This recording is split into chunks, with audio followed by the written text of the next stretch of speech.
Embellir son quartier et son cadre de vie de sa propre initiative, certains tuilistes l'ont fait.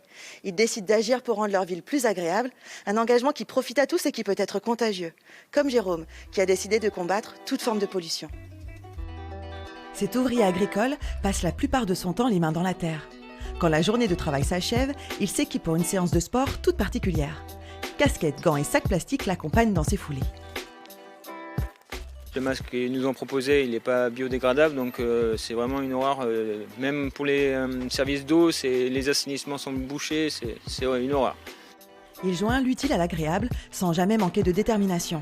Après le sol, les murs. Pas question de laisser la pollution visuelle s'installer. Le nettoyeur ne s'attaque pas au street art, mais bien au vandalisme. Je me promène souvent avec ma fille en ville et du coup souvent elle me disait papa mais ici pourquoi il y a écrit ça ou des tags qui étaient insultants et difficile de répondre à une enfant de 7 ans donc j'ai dit il faut qu'on fasse quelque chose. Son carton d'intervention est toujours prêt. Brosse, éponge, bouteille d'acétone. Comme on dit il faut un peu d'huile de coude quoi. Et ça s'en va bien. Il opère dans l'espace public mais aussi à la demande de particuliers. Nettoyer pour rafraîchir ou profiter d'un espace oublié. Victor Corcuera Cueva a repéré un chemin privé abandonné depuis plus de 40 ans. Il s'est donné comme mission de le transformer en potager urbain. Tout a commencé au printemps 2019. L'archéologue péruvien s'installe avec sa famille à Tulle, dans le quartier du Trek. Il décide de déblayer le passage derrière son appartement, une servitude qu'il transforme en écrin de nature. Faire les potagers, c'était aussi faire d'une façon directe en lien avec la ville. Et la ville, c'est avec les habitants.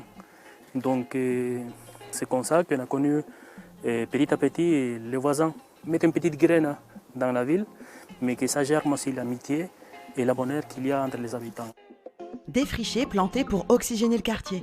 Victor a réussi à verdir ce que les habitants appellent le cloître. Comment ça va? Ça va, je descends te voir. Mais aussi créer un espace d'échange.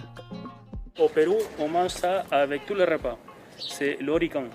Gilbert Boassi habite ici depuis des dizaines d'années. Pendant tout ce temps, il a vu le passage se dégrader jusqu'à devenir une déchetterie sauvage. Il a fallu l'arrivée de Victor pour que tout change. Il a fait un travail formidable. Cette petite rue est empruntée chaque matin et chaque soir et à midi aussi par des élèves du primaire qui vont 100 mètres d'ici à l'école Turgot.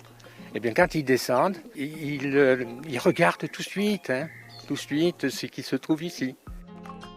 Victor déménage dans quelques mois.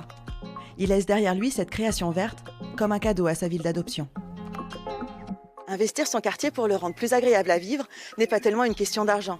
Il suffit de temps, d'un soupçon d'imagination et de beaucoup d'envie. Voilà, c'est la fin de votre édition locale. Maintenant, vos informations régionales.